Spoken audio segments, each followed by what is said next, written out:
Hello, everyone. Welcome to another edition of Conversations. We're continuing in our discussion and conversations on the Gospel of John. This is kind of an interesting section in one sense, in that we can kind of see ourselves in this. Some, I don't know if it's pilots still do this, but I have heard in the past that sometimes pilots will speak of the point of no return.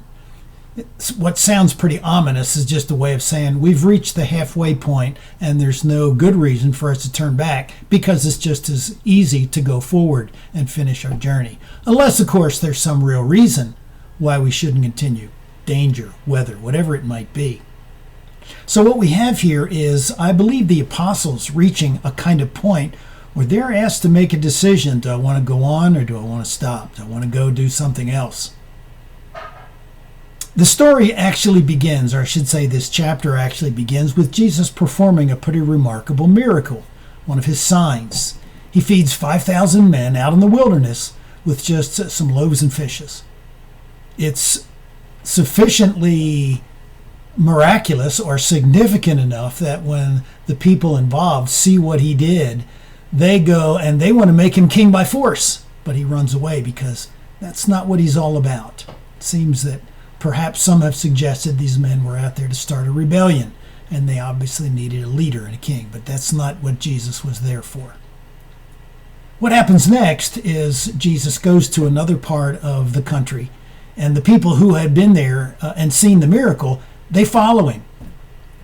Jesus, unfortunately, is not very complimentary to them, because as soon as he sees them, he says, the only reason you're here is because you ate your loaves and you had your fill. And a discussion ensues after that about food, which is sort of the classic thing that John's always talking about, physical things versus spiritual things, because Jesus reminds them, work for food that doesn't spoil. Work for food that will get you to eternal life. They want this food. There's a discussion about Moses and manna in the desert, but Jesus insists that that's not the kind of food he's talking about. In fact, he ends up talking about himself being the bread of life.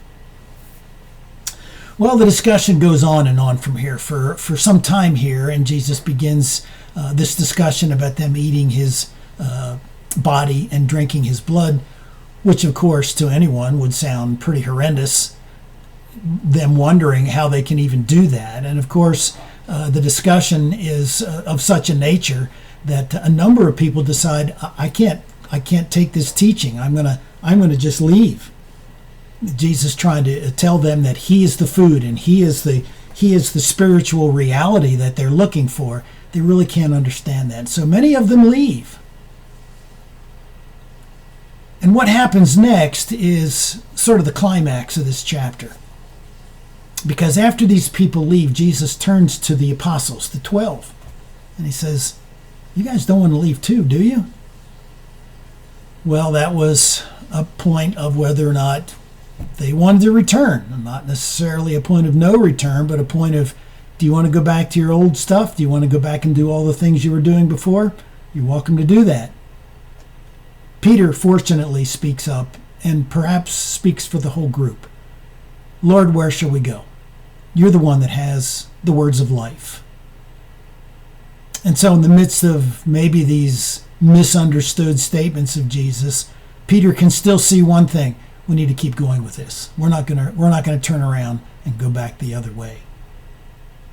That's what I hope happens to us as we continue on this journey. And I would say, well, don't stop now. Your journey's not over. At least as we go through John, there's a lot of other things that John has to cover, which might help convince you that Jesus really is the one who has words of life.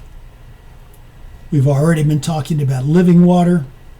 Back in chapter 4, we're talking here about the bread of life, perhaps reminiscent of what we read in the book of Deuteronomy, that man does not live by bread alone, but by every word that proceeds from the mouth of God.